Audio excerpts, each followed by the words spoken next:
یہ چھوٹا سا مدرسہ جو ہم کھولنے جا رہے ہیں اللہ کے فضل سے ایک دن عالیشان یونیورسٹی بنے گا. میں نے کلکٹر صاحب جناب ہنری لارنس کو ایک درخواست دی.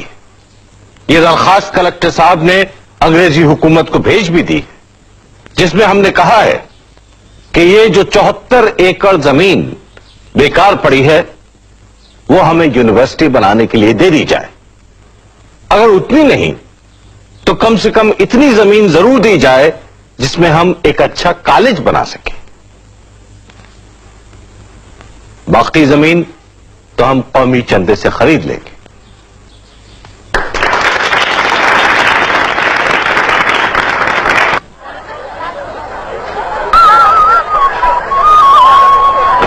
شکریہ بھائی. ادا ابھی سنیے ذرا مدرسے کے لیے کچھ. نہیں مجھے اپنے بچوں کو انگریز نہیں بنانا ہے.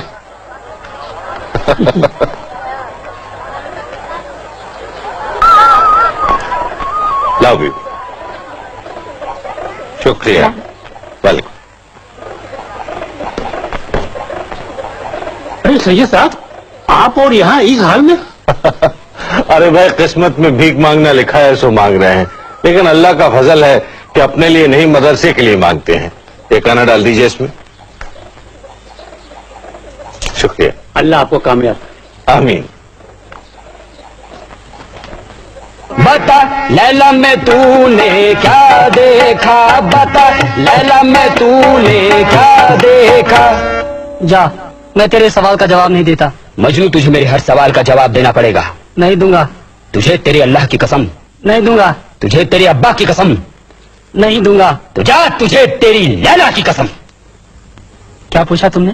بتا لیلا میں تو نے کیا دیکھا، بتا لیلا میں تو نے کیا دیکھا، بتا لیلا میں تو نے کیا دیکھا، بتا لیلا میں تو نے کیا دیکھا. میں نے لیلا میں نور خدا دیکھا، میں نے لیلا میں نور خدا دیکھا، میں نے لیلا میں نور خدا دیکھا، میں نے لیلا میں نور خدا دیکھا.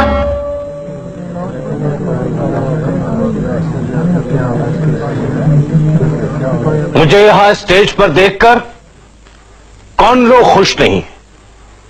وہی لوگ جن کے دلوں میں قوم کے لیے محبت نہیں ہے، جن کے دلوں میں جھوٹی شیخی بھری ہوئی ہے.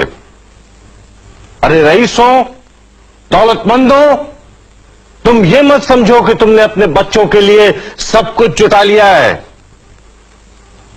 تم سے پہلے بھی بہت سے لوگوں نے ایسا سوچا تھا، لیکن آج ان کے بچوں کا کیا حال ہے؟ یہ حال ہے کہ ہم ان کے لیے اسٹیج پر کھڑے ہوئے ہیں.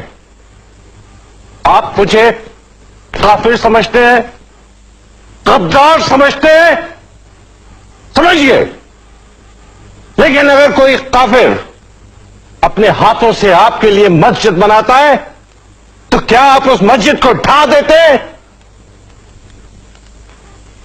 کچھ کافر کو یہ مسجد، یہ مدرسے بنا لینے دیجئے. میری محنت پر رحم کیجئے.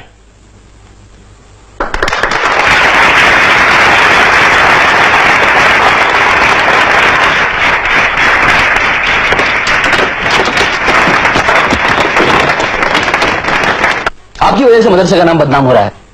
ہمارے نام پر کیجے اچھال رہے ہیں لوگ. تو پہلے کون سے تمغے دیے جاتے تھے ہمیں؟ آپ جانتے ہیں مولوی علی بخش خان علماء مکہ شریف سے آپ کے خلاف فتوی لے کر واپس آئے. چلیے، ہماری وجہ سے ان کو حاجی بننے کا موقع تو ملا.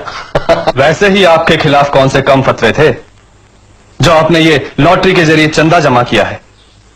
لاٹری ناجائز ہے اور مدرسے کے لیے کوئی ناجائز کام نہیں ہوگا. گھبرائیے نہیں، اس کا گناہ میرے اور آپ کے سر نہیں پڑے گا. یہ ان لوگوں کے سر پڑے گا، وہ دولت مند اور رئیس لوگ جنہوں نے چندہ دینے سے انکار کر دیا. اگر وہ لوگ چندہ دیتے تو یہ ہمیں لاٹری کی ضرورت ہی کیوں پڑتی؟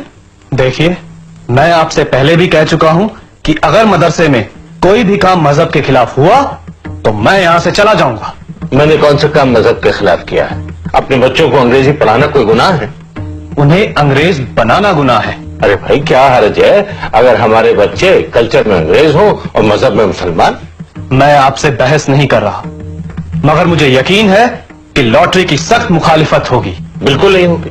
बिल्कुल होगी। नहीं होगी। चाहे तो एक अशरफी की शर्त बदल लीजिए। बदल लीजिए, लेकिन पहले ये दिखाइए कि आपके पास अशरफी है या नहीं। है क्यों नहीं, ये देखिए।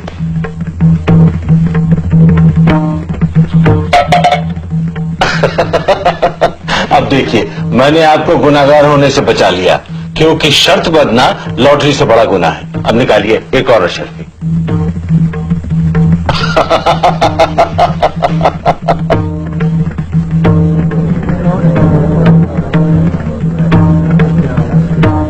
अरे भाई मौलवी साहब, सलाम वालेकुम। वालेकुम अस्सलाम।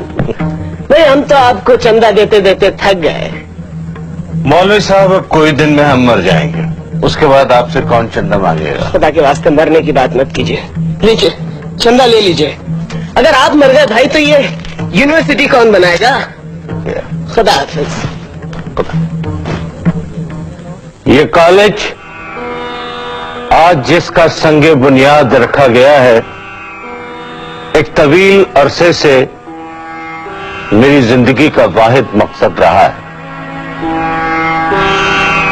हमारी तमाम मुसीबतों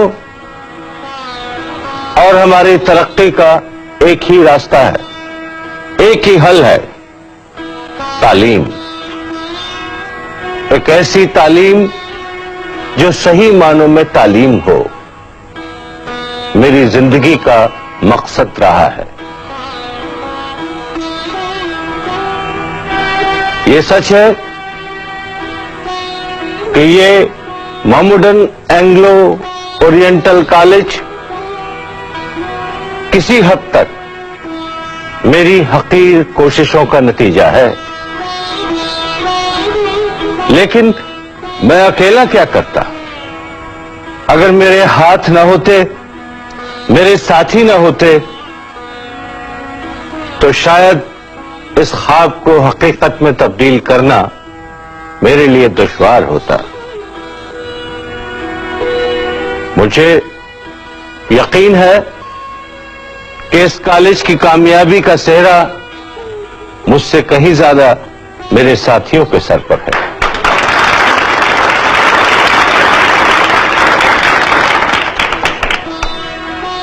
मुझे ये देखकर इत्मीनान होता है अपने जिंदगी के आखिरी हिस्से में कि जिस काम ने मुझे इतने अरसे तक बांधे रखा, उस काम ने एक तरफ मुझे मेरे हमवतनों की हमदर्दी दिलाई, तो दूसरी तरफ अंग्रेज हुक्मरानों की हिमायत भी। कुछ अरसा जाता है, मैं आप लोगों के बीच में नहीं रहूंगा, लेकिन अगर अल्लाह ने चाहा तो ये कॉलेज तरक्की करता रहेगा और मेरे हमवतनों को तालीम की दौलत से माला माल करता रहेगा। शुक्रिया।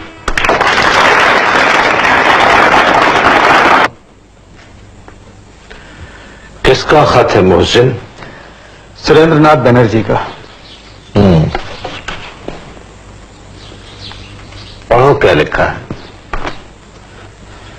इसमें लिखा हुआ है कि एक इदारा कायम होने जा रहा है इंडियन नेशनल कांग्रेस के नाम से, जिसमें हिंदुस्तान के तमाम मुअद्दिर लोग शामिल हो रहे हैं। खुद बनर्जी का और बदरुद्दीन तैयब जी का यह ख्याल है कि अगर इस इदारे में आप शामिल न हुए तो यह अधूरा रह जाएगा। मोहसिन जी, तुमने 1857 के गदर के बारे में तो सुना ही होगा। जरूर सुना है। मैंने सब कुछ अपनी आंखों से देखा है। मुसलमानों पर जो गुजरी वो मैं खूब समझता हूं। और उसके बाद आप ही ने तो असबाब बगावत हिंद में कहा था कि वायसराय की काउंसिल में हिंदुस्तानी नुमाइंदे भी होने चाहिए। नतीजे के तौर पर कई साल तक काउंसिल में हिंदुस्तानी मेंबर नामजद भी हुए थे। हाँ, मगर अब ये वायसराय की तरफ से नामजदगी की बात नहीं कर रहे हैं, अब ये इलेक्शन की बात कर रहे हैं। सरकार से लड़ने झगड़ने की बात कर रहे हैं। अब ये बंगाली लोग पिछले 100 साल से अंग्रेजी पढ़ रहे हैं, ऊंचे ऊंचे ओहदे पा गए हैं, इनकी माली हालत भी हम लोगों से कहीं ज्यादा बेहतर है। ये अपने हक के लिए लड़ सकते हैं, लेकिन अगर हमने लड़ाई झगड़ा शुरू किया तो ये हमारे लिए बहुत नुकसानदेह साबित होगा। 1857 के बाद जो कुछ हमने पाया है वो भी हम खो बैठेंगे। तो फिर इस खत का क्या जवाब देना है? अब जवाब क्या देना है, वो लोग अपने हक के लिए लड़ रहे हैं, उन्हें लड़ने दें। हम जो काम कर रहे हैं बच्चों की तालीम का, वो हम करते रहेंगे। शाम दर शाम जलेंगे तेरी यादों के चिराग, नस्ल दर नस्ल तेरा दर्द नुमाया होगा, नस्ल दर नस्ल